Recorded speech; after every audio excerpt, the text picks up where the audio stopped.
नमस्कार। How SIP works in mutual fund, इसको decode करते हैं। म्यूचुअल फंड में जब भी हम, बहुत पॉपुलर एक मोड है इन्वेस्टमेंट करने का, एसआईपी है, तो उसका फंक्शन क्या है।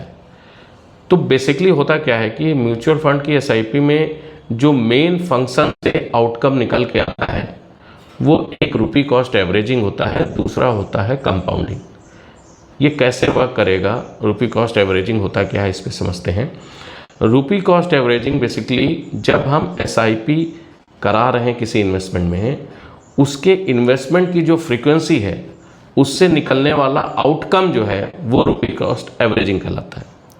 अब इसको ऐसा समझते हैं, मान लीजिए हमने 10 साल तक एसआईपी चलाई और 10 साल तक हर महीने एक फिक्स डेट को वो बाय करता जा रहा है, तो उसने 120 महीने तक बाय किया और 120 महीने तक के अलग अलग प्राइस पे, जो कि एनएवी होती है, उस पे यूनिट्स बाय की, और फिर 120 महीने के बाद जो उसका एवरेज प्राइस एक नेट एनएवी का निकल आ रहा है, वही कहलाता है रुपी कॉस्ट एवरेजिंग।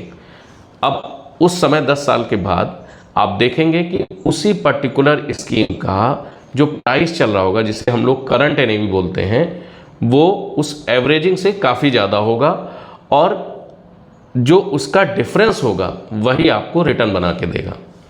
अब इसी बात को हम लोग जब हम एनुअल में एक CAGR, जिसे कंपाउंडिंग एनुअल ग्रोथ रेट के हिसाब से फार्मूले में फिट करते हैं, तो वो जो निकल के एनुअल रिटर्न आता है उसे CAGR बोलते हैं, वही कंपाउंडिंग इफेक्ट कहलाता है।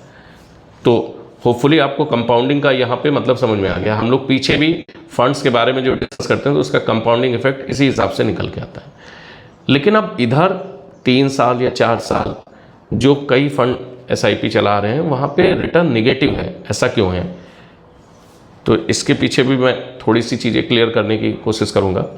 आप देख रहे होंगे इधर करंट सिचुएशन में बहुत सारा ग्लोबल अनसर्टेनिटीज़ की वजह से कई कंट्रीज़ के बीच वॉर चल रहे हैं, तो उस हिसाब से मार्केट में काफ़ी बड़ा डाउनफॉल आया है और अपने ऑल टाइम हाई से मार्केट ने नियर अबाउट 10 से 13% का नेगेटिव इम्पैक्ट हुआ है।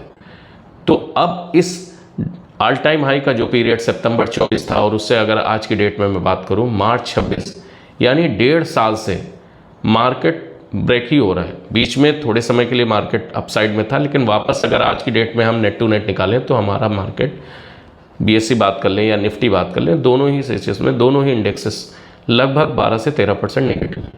तो हमारी एवरेज बाइंग इस रेट पे भी हुई होगी। तो अब उसका रिजल्ट निकल के आया, या उससे पहले हमने हाई मार्केट के इंडेक्स पे हमने NAV पे परचेज़ किया होगा, तो वो हमारी आज भी अगर 3 साल या 4 साल पुरानी SIP चली हैं, तो उनका आप देखेंगे रुपी कॉस्ट एवरेजिंग या एवरेज प्राइस जो है करंट डेट के NAV से ज़्यादा होगा। सो रिटर्न कैसे आएगा? नेगेटिव रिटर्न होगा ही होगा।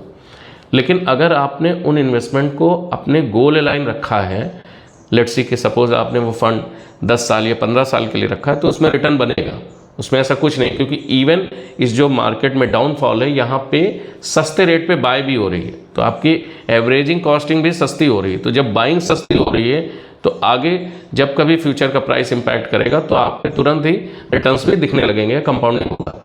बट अगर आपने इन्वेस्टमेंट करने से पहले किसी गाइडेंस को नहीं देखा है, आपने केवल पास्ट हिस्टोरिकल रिटर्न देखे हैं, तो फिर यहाँ पे दिक्कत हो सकती है।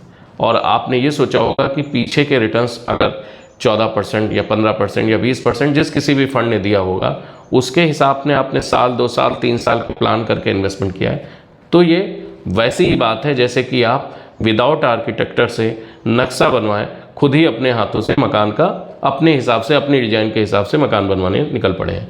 तो ठीक है, मकान बन जाएगा, आपके आर्किटेक्ट की फीस भी बचेगी, लेकिन अगेन वही चीज़ आ रही है कि जो उस मकान में जो प्रॉब्लम निकल के आएगी वो लाइफ टाइम रहेगी। सो हमेशा आप इन्वेस्टमेंट ये सोच के करिए कि आपका गोल क्या है। अगर हमने 2 या 3 साल का हमारा गोल है और 2-3 साल के हिसाब से फिर हम कंजर्वेटिव फंड में जाते हैं या फिक्स्ड इनकम फंड में जाते हैं, जहाँ पर मार्केट का लेस इम्पैक्ट है, तो वहाँ पर आपको रिटर्न बनेंगे। तो अगेन मैं बार बार ये कहता रहता हूँ, मेरे जो भी वीडियोस रहते हैं अवेयरनेस के, मैं यही कहता हूँ कि कोई भी इन्वेस्टमेंट करिए किसी भी चीज़ का, सबसे पहले आप अपना गोल डिज़ाइन करिए। आपका रिस्क प्रोफाइल क्या है, उस हिसाब से रिस्क को एसेस करिए, उसके बाद इन्वेस्ट करिए। क्योंकि कई बार हम लोग ये तो देखते हैं कि हमारे सभी कुछ हमारे कंट्रोल में रहे, हम ऑनलाइन परचेज़ कर लेते हैं। ऑनलाइन में होता क्या है, ऑनलाइन में ये तो दिखाया जा रहा है कि आज की डेट में पीछे की स्कीम्स में ये रिटर्न रहा, लेकिन क्या वो उस रिटर्न के हिसाब से आप अपने फ्यूचर के गोल एसेस कर सकते हैं, या आप उस पूरी तरीके से उस रिटर्न के हिसाब से आप अपने गोल डिपेंड कर देंगे। ये एक वैसा ही है, यही दिखाता है SIP के दोनों पहलू भी हैं। आप केवल रिटर्न को चेस करेंगे तो प्रॉब्लम हो सकती है। उम्मीद करता हूँ थोड़ा सा आपको ये क्लेरिफाई मैं कर पाया हूँ। अगर वीडियो अच्छा लगे तो ज़रूर आप शेयर करिए, और कुछ भी अगर रहता है तो आप कमेंट करिए, मैं कोशिश करूँगा उसके जवाब देने के लिए। वीडियो देखने के लिए धन्यवाद। नमस्कार। जय हिंद।